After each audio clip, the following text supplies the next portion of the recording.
Ali, I just noticed that your bookshelf is vaguely color coded. It is. Thank you for noticing. That It's takes a very lot of cool. hard It's work. very cool. Kind of got green, then I've got the oranges and then the Now I just want to buy yellows. you a bunch of yellow books. Yeah, yeah, yeah. I don't care what it even says. It could be conspiracy theories. Just need to have a yellow cover. And I've got the aquas here. Yeah, yeah. No, I worked hard on that. Thank you for noticing. Nice. Nice, nice. Welcome to Prose and Cons, a podcast by writers for writers, brought to you by Precipice Fiction. Precipice Fiction would like to acknowledge the people of the Eora and Durag nations as the original custodians and storytellers of the land this podcast was created on. Hello, listeners, and welcome to another episode of Pros and Cons, the podcast where sometimes we feel like pros and sometimes we feel like cons. Today, I'm your host, James Healy, and I'm joined by Burnham. Hello. I am a screenwriter and writer of prose. I work as a creative producer at Westwards, which is a literary development organization. That means I create writing programs for emerging writers. I host writing workshops. And kind of, I've got a lot of fingers in different pies with that kind of learning about the publishing industry and yeah, that's me. Excellent. And also joining me today is Matan. Hello. Hi, my name is Matan. I'm an English teacher. I'm also a writer. I like to write horror and fantasy. And yeah, on the side, I also do some editing. So if you have any grammar questions. Excellent. We'll definitely be touching on grammar today. So today's subject is taking artistic risks or writing without concern. And before I jump into that, I'd like to ask both of you, what have you been reading and what have you been consuming at the moment or this last week or so? Hmm. Yeah, I can mention it. I can't remember if I've talked about The Bear before, the TV show on I Nice. believe it's Netflix. But yeah, recently Amazon, I finished think. Amazon. Okay, sorry, I Yeah. won't give it Netflix the credit. It's Amazon that has produced this. Yeah, no, I finished binging the latest season, which is season 3. And look, it's just really incredible television. It's a show. It's interesting that we are talking about shows that we're talking about books and writing that does things that are against the grain and take artistic risks, because I definitely think The Bear does that. It has this individual approach to each episode where it just wants to it'll explore a singular theme each episode, and it'll do it through montage. And sometimes there's whole episodes. There was one glorious episode this season that was almost entirely told through montage. So it wasn't Nice. a typical scene by scene narrative structure that we're used to. And just the cinematography is beautiful. And taking cinematographic, yeah, that's a word, risk narrative risks. So yeah, just praising The Bear. We're gonna get another season. And yeah, check it out if you haven't. Very Very nice. cool.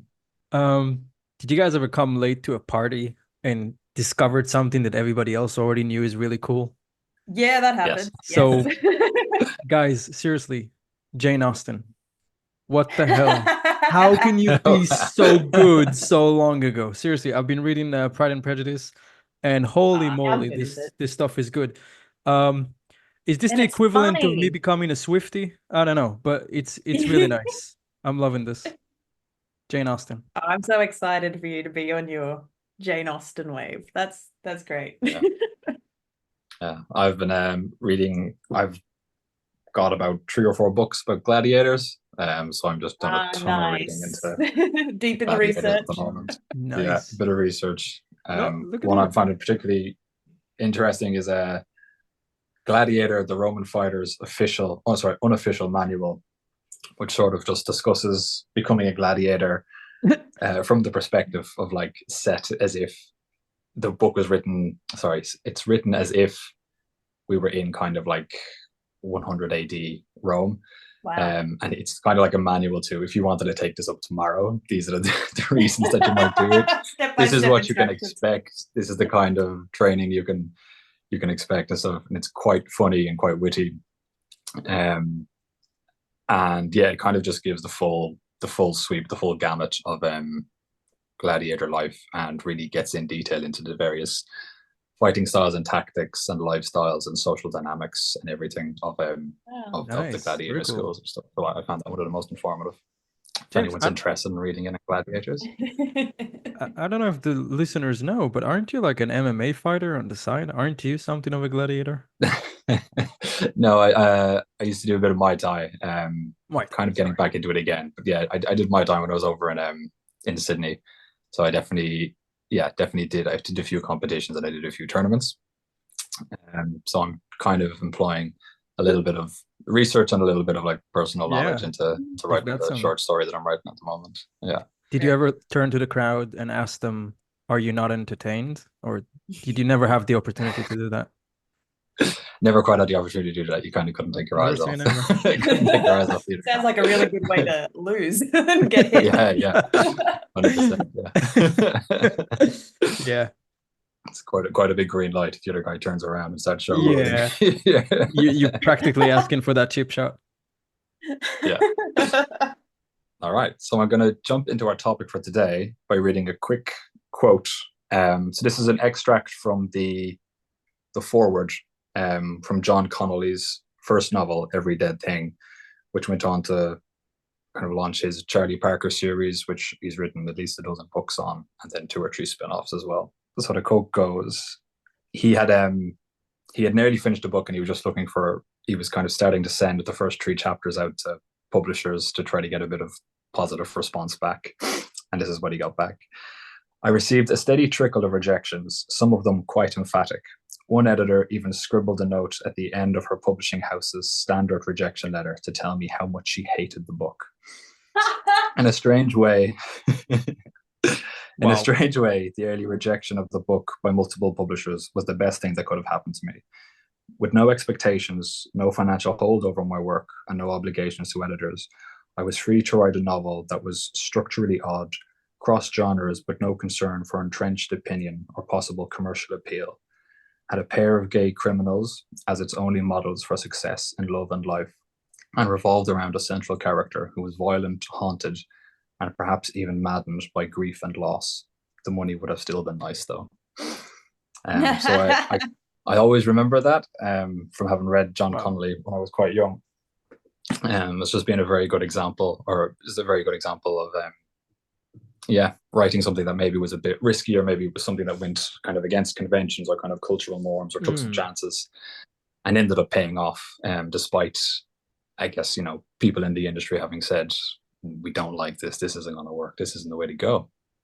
And I kind of feel like that's something that certainly I've always felt a little bit of tension within my own work, that maybe I'm writing something that is a bit too different and not for the right reasons, or sometimes I'm leaning into writing something that might seem a little bit more safe, a little bit more conventional, but then I kind of stop and ask myself, what is the point of this as well? What I wanted to kind of ask you guys, in general, like, do you find within your own work, do you ever find yourselves kind of coming across that same friction and that same question of finding yourselves asking, am I taking too many artistic risks, or am I not taking enough? It's such a good question. And it's one I actually talk about a lot in my day job. So for a bit of context, Westwards is not many not-for-profit publishers. And I guess what we can do as opposed to commercial publishers is we're not driven by, the commercial imperative. So what a commercial publisher looks to do, especially, the manuscripts they will pull out of the slush pile, the manuscripts they will greenlit, have to already kind of fit the molds they've established that can reach their pre-existing audience, so they know, look, we can sell it, and they want works that are wide, can reach the biggest audience. And that's just business sense, that inside the publisher, when they're around the table pitching it at acquisitions, it's got to impress their sales team. At the end of the day, the sales team, even if a publisher loves it, as in the individual publisher who's picked it out of the pile and wants to champion it, if the sales team goes, look, we don't think we can sell it, we don't know how we can market this, That's where a book can fall down at acquisitions if it doesn't meet that commercial imperative. Or what sometimes a publisher might do is be like, hey, look, I think I can get this across the line for you if you make XYZ changes. And that feedback is all it's commercial feedback. It's audience driven feedback. They know it's worked before previously, so that's why they give the feedback, and that's how they're shaping the work, not necessarily to make the work quote unquote the best version it can possibly be. They're shaping it into a commercial product. So there's a few other non-for-profit publishers out there, and I guess the thing that differentiates what we do is when we give notes on a book, it's to attempt to turn it into the best possible version it can be. We don't have that commercial imperative to change an author's voice. It's if we can already see they're trying to do something artistic or creatively different, the feedback we would give in-house as the editors, as the publisher, is to try and push it in that direction to make it the best version it can be. Perhaps we're thinking as a publisher, like, hey, if this can win some awards, that'll be good for us as a publisher. That's how we might move books. But it's not necessarily, it doesn't need to be wide. It doesn't need to reach a massive audience for it to win awards. It's just got to be good to win awards.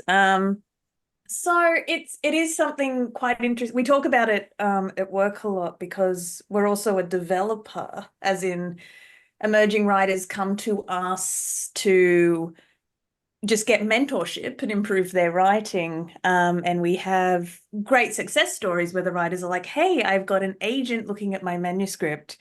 And that's really good. And we say yes, because an agent will advocate for a writer. But at the same time, and the feedback an agent will give is commercial feedback. They will want to turn it into something that they know they can sell to a publisher. So it's just very recently been on my mind that there is, when you're getting feedback, you're like, oh, well, where's it coming from? Is it to turn it into something commercial, which usually means something that is less controversial in the themes, something that is a bit more, has been done before, I guess. It's risk aversion. It's like, oh, well, maybe if you just made the structure a bit more palatable or something. Predictable is not the right word, but safe in the sense that you're not going to surprise your reader suddenly. They're not going to feel alienated, say, if you've picked a different structure.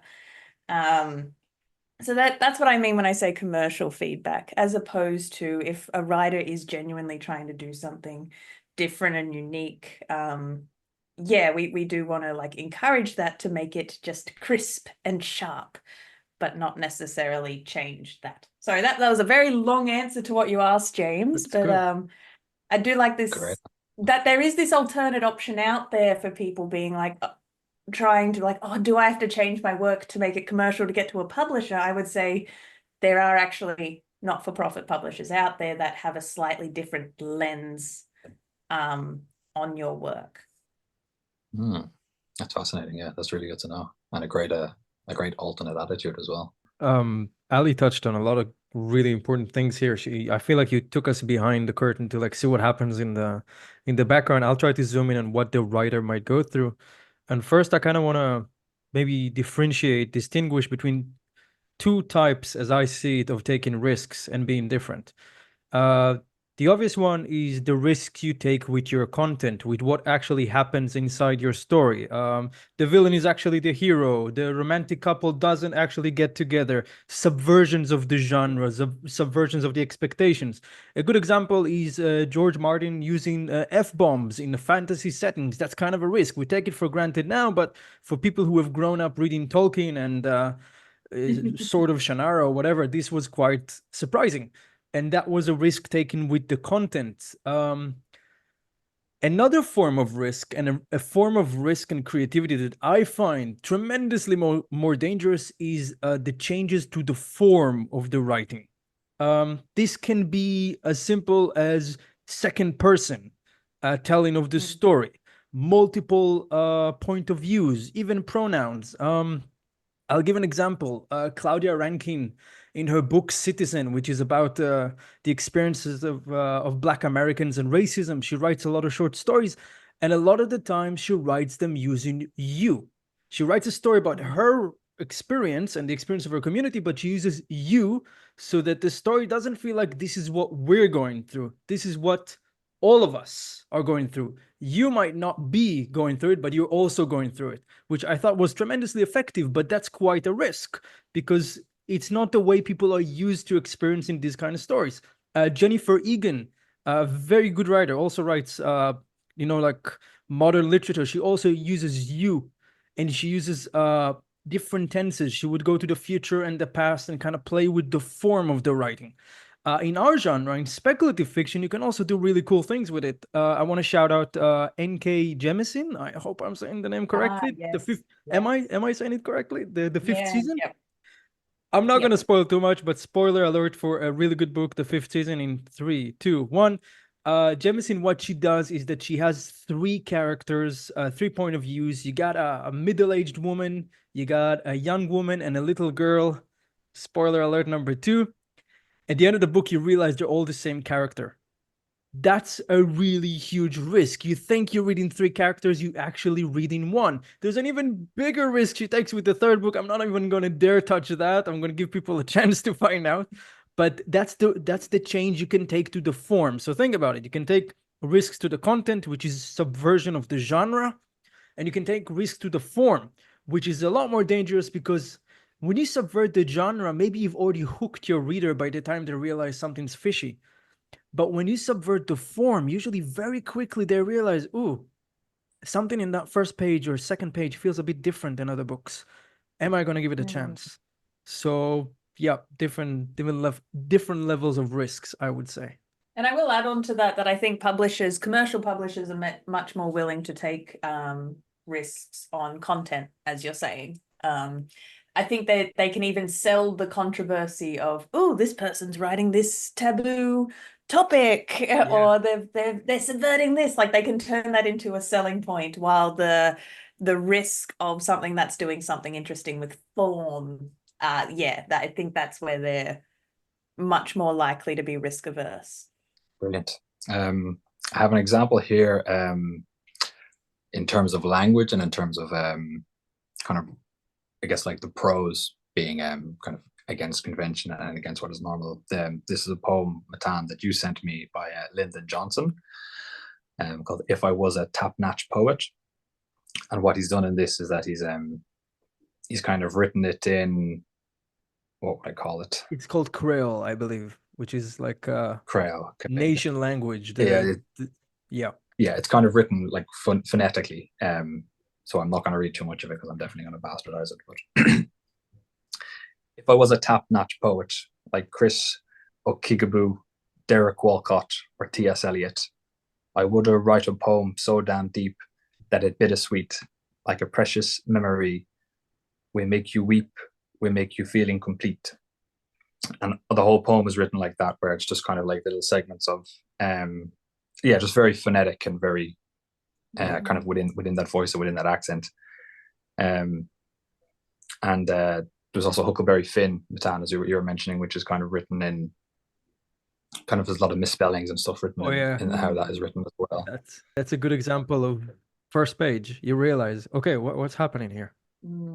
Yeah, very strange. I also remember Cormac McCarthy often writes abandoning quotation and a kind of abandoning structure. The page can be all put together. And even in the first page of Prophet Song by Lynch, what was his name? Paul Lynch. One of the first lines of that is like, it's grammatically incorrect because it's just kind of free association, kind of stream of consciousness, one thought flowing into the next.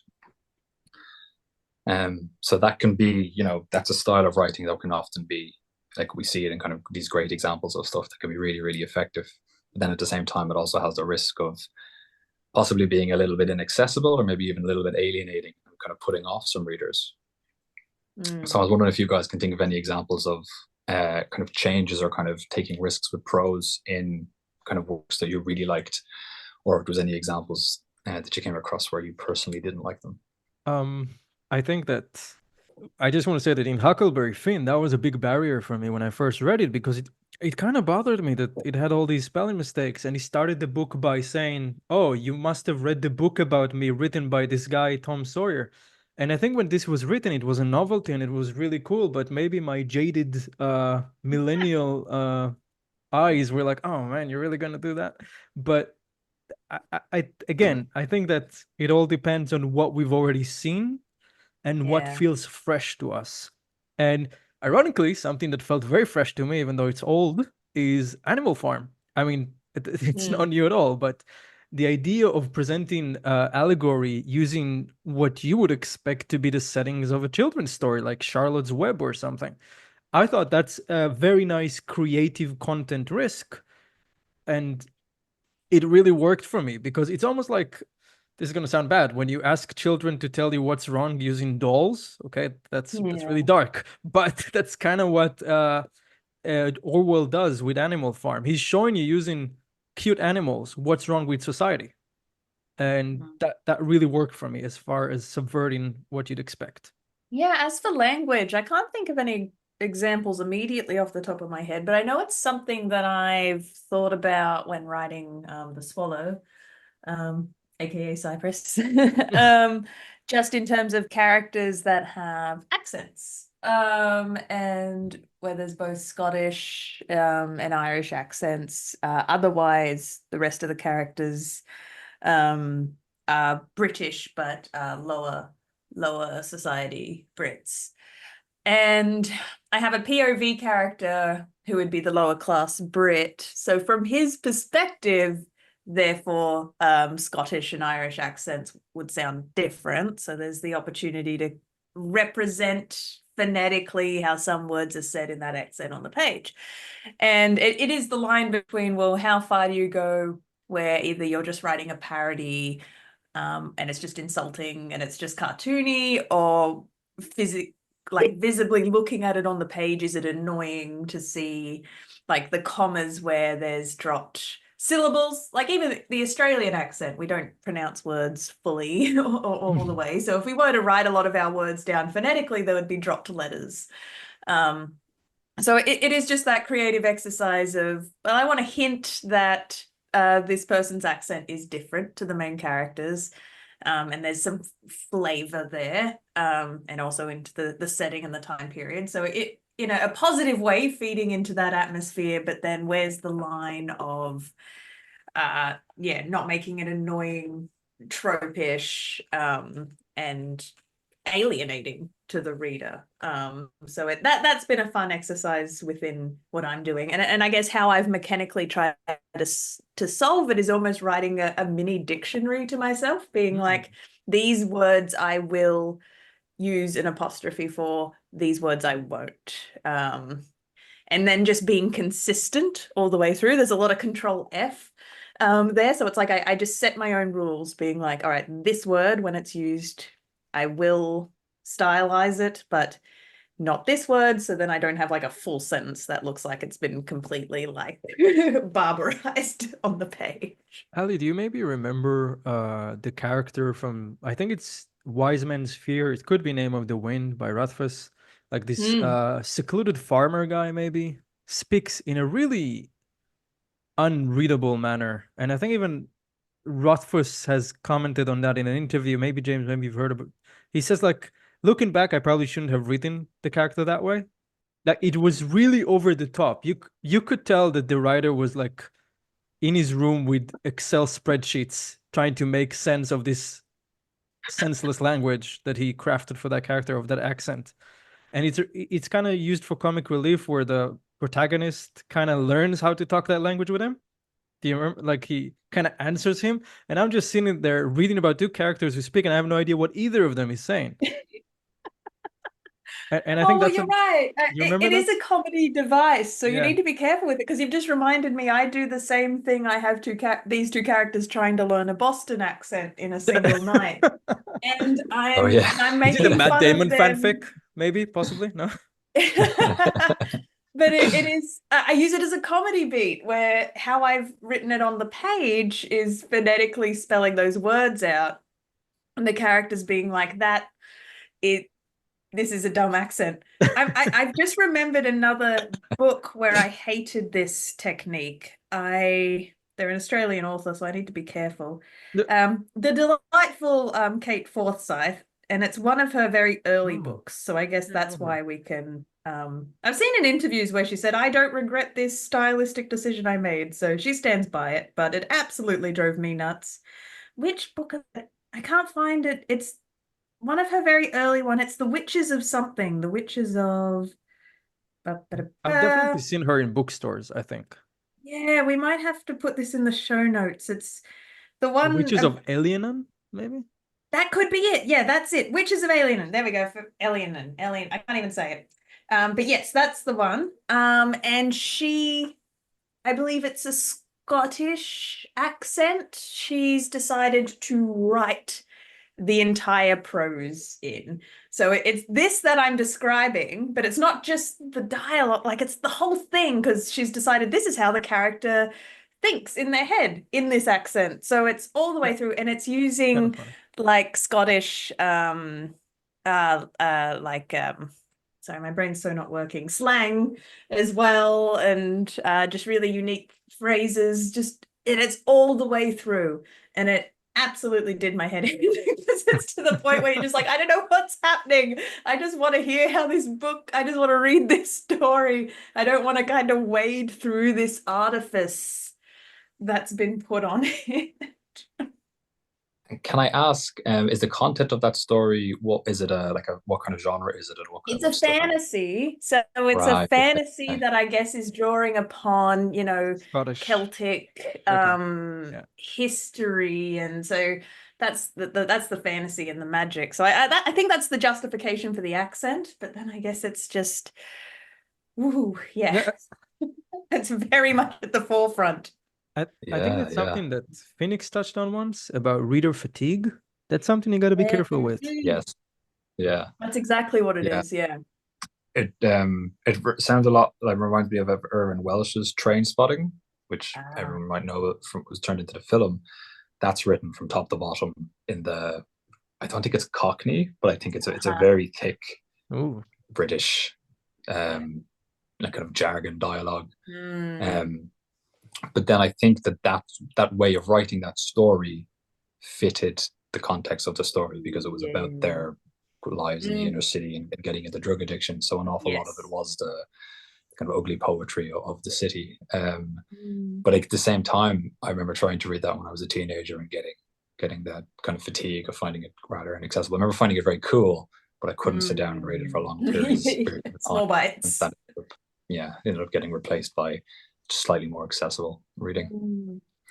And I actually felt the same thing with Prophet Song, which is written by an Irish author, Paul Lynch here, and it unanimously won the Booker Prize the year that it came out. Which is kind of a story of Ireland kind of slipping into totalitarian rule. Content was brilliant, but it's sort of written in this stream of consciousness.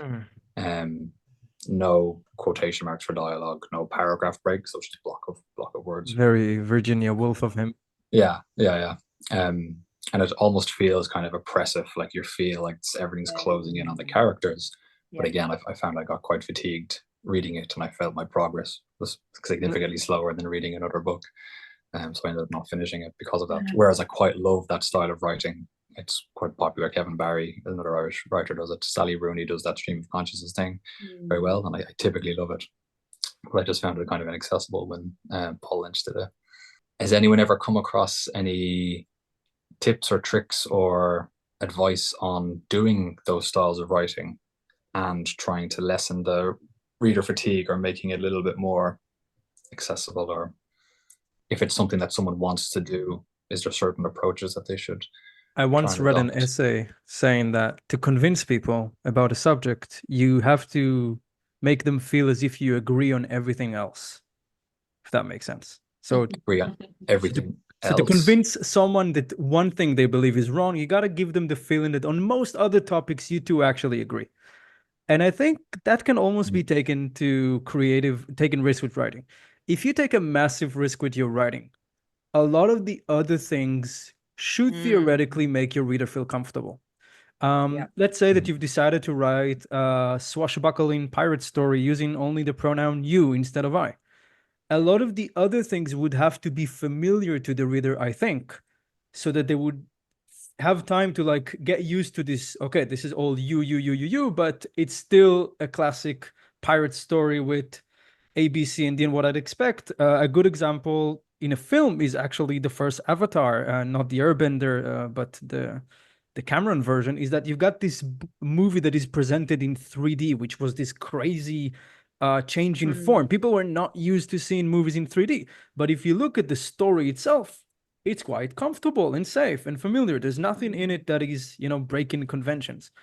So if you are taking a massive risk to content or form, I would say watch how you do the other things and how the other things can make your reader feel comfortable, familiar, safe, if that makes sense. Yeah, no, that's absolutely. really good advice. Save the Cat kind of preaches something similar, doesn't it? Like the mumbo jumbo rule. Like you get one. Yeah, I like that. You get one ask of your audience, one suspension of disbelief. And I One think ass pull. not even with content, but I think with form as well. If you're going to take one risk with form, I think that's really good advice, Matan, that everything else should be nice and predictable. So if you're asking your audience to concentrate so much that they might get a little bit of fatigue, everything else should be fairly easy to process. My other advice would be, it's the most basic advice ever, but sometimes short stories and novellas are your best friend when you are taking those kinds of risks. Maybe they don't often belong into a full-length novel. Sometimes one of these ideas can be explored perfectly and powerfully in the shorter form before your audience gets fatigued. And an example I can think of, I won't name drop it because I'm about to say that it's not good at it, but it's a book that is essentially written from the point of view of COVID, like literally from the microbes itself. Yeah, so it's like the air is the narrator. It's the particles is the narrator voice. Oh, wow. And that was really cool for like chapter 1, chapter 2, chapter 3. By chapter 4, I kind of wanted to kill myself. And that book is like a did not finish because it was just, I kind of appreciate the technique from what it is, and I appreciate the technique from afar, but I didn't want to keep remaining in that narrative voice. There's only so often that I could be like drawn in someone's nose and down the esophagus and thinking about how I was going to like multiply and hope that my host would live. Like, again, fascinating if it was a short story or a novella. Or a poem. Maybe a poem. Or a poem, but it was attempted for a full-length novel, and I'm like, I can't do this. So it was, yeah, that would probably be my advice. What a very excellent and fascinating idea. Like it both got you two sitting forward and being like, what a concept. But yeah, for a full length is punishing. Yeah. I think that's a good point about length, because an awful lot of what we would think of as very maybe not groundbreaking, but very influential sci-fi films were almost always short stories or very short novellas that had kind of like big concept stuff. But they were these short punchy stories that explored the concept, didn't have to draw it out over a whole novel. Certain ideas and certain genres, definitely short stories could be the way to go. And yeah, just what you were saying, like about getting one odd thing, or one mumbo jumbo, probably with stuff like you were discussing with that style of writing where it was all done in the accent of the character. Like I think that worked in Trainspotting because the city was so familiar and kind of made a lot of sense. Kevin Barry has a book called Night Boat to Tangier, which is a kind of an Irish crime novel, but it's written in very, very, very colloquial, difficult to follow Irish sentences. But he has formatted it so that it's every piece of dialogue has a space after it, and then every paragraph is very short, and sometimes the lines are they just exist by themselves. So it almost reads like a book of poems. But some people might say that's just an excuse to turn a short story into a longer book. But I personally loved it. I thought it worked really well, and I felt that if it had been written the other way, it would have been too dense. I would have been stopping to try to be like, what does this mean? Because it's very, very colloquial, and Your it point drifts about into a train sort of spottings. Yeah, sorry to interrupt. Yeah, no, that made it click for me why I probably don't like Kate Forsyth's book, because it's a fantasy. So not only am I trying to like get through this prose, but I'm trying to understand a brand new fantasy world with magic rules and everything. So I'm doing two Yeah. sets of learning, and so that's kind of compounded probably why I didn't like it. But yeah, with a familiar city, familiar I guess character journey concept in train spotting, then yeah, that makes a lot of sense to me. That well I articulated. I just wanted to add that I think if you're going to break a convention, which is welcome, you should break convention. I think you first need to understand, we need to understand what are the benefits of the convention and why does it exist? What does the convention bring me? Realize what you're giving up. For example, by writing in a close third person, you can create tension and you can create the sense of unknowing and intimacy. Be really aware of not just what is the new thing that you are introducing, but what are the things that you are dismissing, that you are giving up, and how you can kind of compensate for that in different ways. Uh, that's something I think that basically be aware of why the rules you're breaking have been put in place and why they're so popular. What made it so popular to write in the third person? What made it so popular to do the hero's journey? Know it well, and then I think you can break the rule from a more knowledgeable place. Yeah, I think that's a great point to take into account when it comes to structure as well. That if you've decided to break up a structure and tell a story a different way, it may not just be that this linear structure helps shape the story. It could also be that there's pacing, could also be like the pacing kind of plays a big part in it, and maybe the expectation and the dynamic of making a promise and delivering on the promise and building tension, that can also play into a role with how stories might be traditionally structured. That if you start pulling certain pieces out to reshape something and make it unpredictable, you might be messing up with the pacing in a big way that you don't realize at the same time. I've mentioned before, I loved the pacing of Every Dead Thing because it was an overall crime mystery. So the overall story had that pacing, but within that, it had a kind of two mini mysteries, but each of those mini mysteries were set up from the beginning. So by the time you got to the halfway point of the book, you'd resolved one of the smaller mysteries.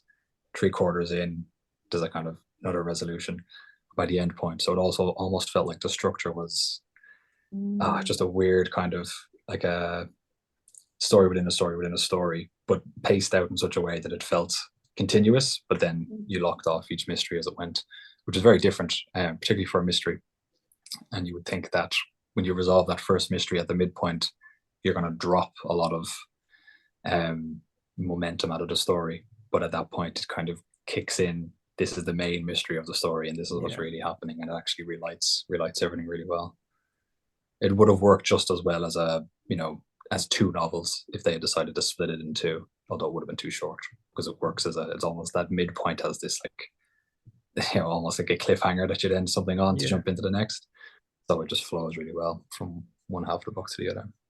I wanted to ask you guys, I guess, about character, and maybe about do you ever find that you have this same conflict, or you're asking yourselves these same questions when it comes to characters and how you're depicting characters in stories? I sometimes find myself that I might be being too subtle in the kind of characters that I'm writing, and that maybe I should lean in a little harder and be like, this is the bad character, this is what this character is doing.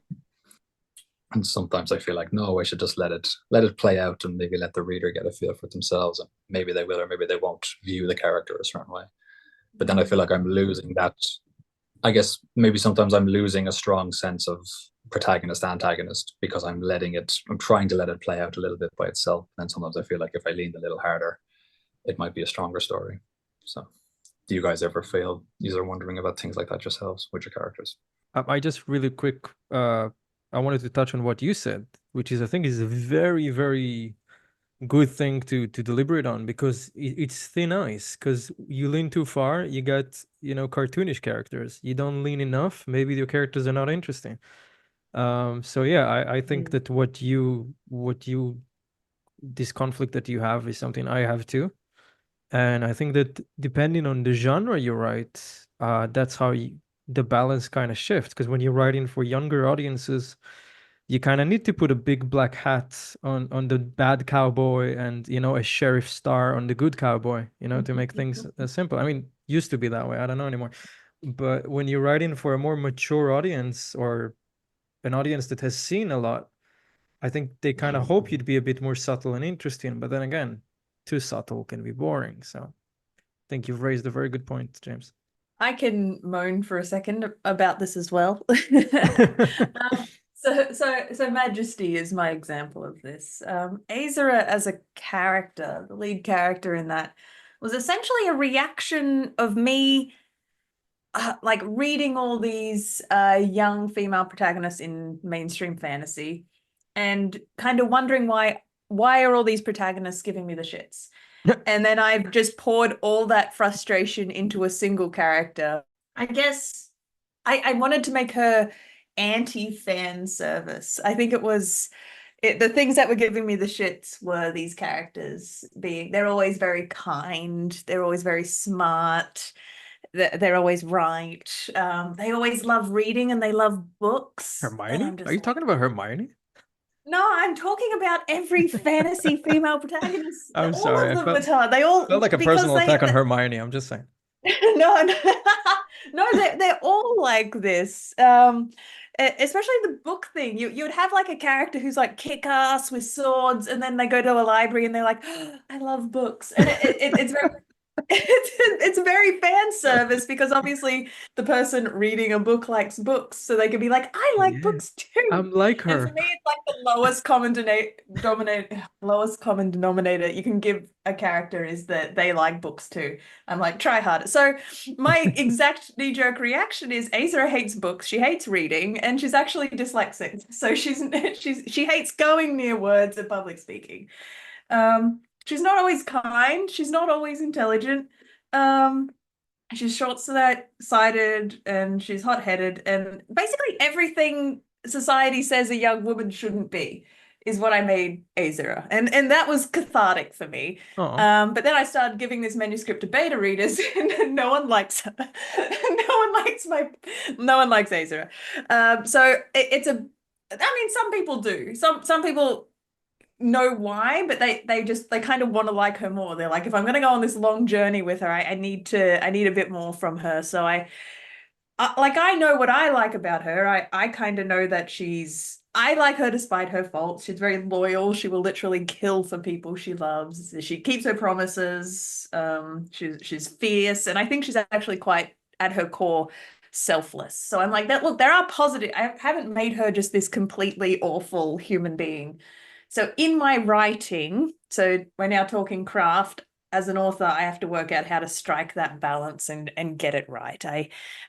My act of protest is putting all these like negative things on her quite deliberately, but then I need to show the likability. I've got to give the reader something that they can latch onto and actually like her. And a book that was really eye-opening for me was the Poppy War books.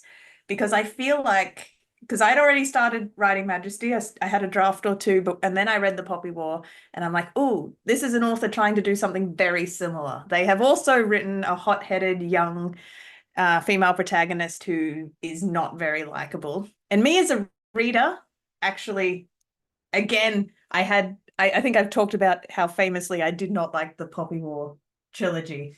Especially I liked book 1, but 2 and 3 were just... they were very painful for me to read. And it was because the protagonist was so awful. This is a character that was always disagreeable, always short-sighted, always making the wrong decision, always hurting everyone around her. So by the end of it, as a reader, I'm so fatigued. I'm so done with this protagonist. This protagonist has made me so mad. And I can see that the author had a similar intention as me. They wanted to do something different. They wanted to go against the tropes. Yeah. They wanted to take the risk, but for me as a reader, it did not succeed, and I had a bad time. So now I'm sitting back as an author being like, well, the reason Majesty's not done yet, the reason it's still in my bottom drawer, that I'm still going to keep working on it, is because I'm like, I want to succeed where I thought the Poppy War didn't succeed. I want to put these traits into Azura, but I also don't want to torture the audience the same way the Poppy War tortured me. So I don't have the answer yet. Maybe one day I will, but it is a challenge to get that right. That's incredible. I think that's that's an incredible motivation to say, like, to be able to look at another piece of work and be like, I get what they're doing and I want to just go that little bit farther. Yeah, that's a yeah. great Have a story. shelf of books that you don't like, put them in your writing Yeah, where space you're and like, stare I at them see what you're angrily. doing, I admire what you're doing. Yeah, I just don't think you did it. yeah. I have it's almost off topic of taking risks, but it's almost the inverse of that, where I was writing a character that I really disliked based on something, and I was finding people weren't responding to it because the narration of the story was, isn't this such a terrible person? And I had to take a step back and say, like, how has this type of character been presented in media and in stories? And they're usually presented as you kind of root for them a little bit. So I realized, like, I had to reapproach this character and actually make them likable, even though I really didn't like them. Make them a little bit Is it funny. the one I read, make them James? dynamic. No, it's actually Because he was kind of no, likably unlikable too, in a way. he was definitely likable, unlikable. Yes, he was always meant to be that way, and he was quite easy to write. The character I'm actually talking about is Dennis from Cooling Engines. He's a character I have kind of written in some larger work, but I originally had started off by writing his character as being very clearly unlikable from the go, and I kind of realized, like, if I approach him in different ways and make him a bit more of a character who's interesting for a reader to follow, he was he interesting works in better. the end. Yeah.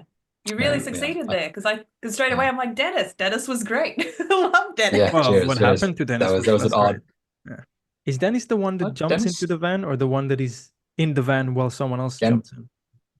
Dennis is the one who jumps into the van. Oh yeah, he's bad news. Sorry. Yeah. Yeah. That guy. That was an interesting thing for me to step back from that character and say, if I look at it, if I make him this way, people will like him. I hate him, but people will like him, and he'll work. Yeah. I want to detach likability from morality for a second. I think that whether we like a character is not the same as where we would place that character on the moral compass. We can root for freaking Michael Corleone in The Godfather. He's not a good guy, okay? There's nothing good about the guy, but we will root for him. And we can also root for, the Oliver Twist, the orphan, who's just asking for another bowl of soup. He's the good side of the moral compass. A few thefts here and there. My point is that I am of the mind that we have to like the character. We don't have to see them as good people, but we have to like them. We have to wish to see them succeed or be horrified by the tragedy of their failure. So we cannot be indifferent to their failure, and we need to be supportive of their success. It's okay to write a tragedy where the character fails and, like Oedipus eventually, spoilers for Oedipus, pokes out his own eyes after he realized that he slept with his mom and killed his dad.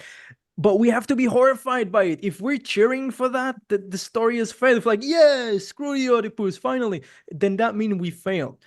So I do think likability is not necessarily a stamp of you're a good guy or you're a bad person. So I do think we have to like the character, even if they're villainous. That's what I'm trying to say. Look no further than Ali's bird-themed protagonist. He is not a good guy at all, okay? He does very little that is objectively good. He's extremely likable. That's normal. Yeah, yeah. I remember when I was reading it, he does a particular thing which is very unlikable, and over the next chapter or two, he is just so comical. He's so funny. Some of his lines are brilliant that I immediately forgave him when I was back on his side again. You didn't mean it. Yeah, I can change you. I thought that was very well done. Yeah. Thank you so much for saying that, because that means a lot, and it was the exact beat I was hoping to hit with that character. The trick was to make him likable early on. The moment you're now talking about James, the really unlikable thing he does is now pretty much sitting at the midpoint of the book. And I think that's the right moment for the audience to go, oh, I'm now questioning liking you this first half. I think we need a break. And then the goal's to get the audience back on side by the time he gets his just desserts. Mm. So it's the tension of the universe punishing him and where the audience, likability of him is very. I put a lot of thought into trying to beat that out correctly and obviously land it. This moment you're talking about, James, also is probably a chapter I've rewritten the most in the entire thing because it's one I want to get right, because not only is the content sensitive and people will have guttural knee-jerk reactions to it, but it's it's just worth the attention, both as a craft-wise and content-wise, to try and get that right. So hopefully this book will exist and everyone else can have their opinion on that particular craft element, but it is just an interesting exercise if you do want to play with audience, when they like your character, when you don't want them to like your character. This whole idea of the morally gray character, it's the Walter White thing. It's you're still rooting for them even though you're like, Absolutely. I am no longer sure I should be rooting for you. And that's quite an interesting like audience tension, and to evoke that inside an audience. Honestly, I think it's a trope where when in a TV show I see a character starts to become unlikable, I'm like, yeah, they're gonna kill him. They're trying to justify. They're trying to like, make us feel okay with the fact that they're gonna off him. So like, ooh, suddenly he's very rude. Ooh, suddenly he's doing things that we wouldn't want him to do. Yeah. He deserves this at a universal level. Yeah. Karma. I might start to wrap it up there, guys, because we're running into just a bit over now. I think we've covered that subject from every angle, and a lot of really good insight there and good examples given. So listeners, if you enjoyed this podcast, definitely leave us a comment or follow us on sorry, what do we ask them to do at the end of the episode? Stalk us. Find us. Find us. Buy our book. That's money. My social security number is. Or do we have is there a like? Rate our podcast. Review our book on Goodreads. Do internet something equals money. Yes, so if you enjoyed this podcast, please leave us a comment or rate the podcast. We'd love some feedback, and we'd love some ratings. So definitely do that, and follow us for more. And we'll see you next time. See you next time. Thank you. Bye. Nice. Recording. Best outro.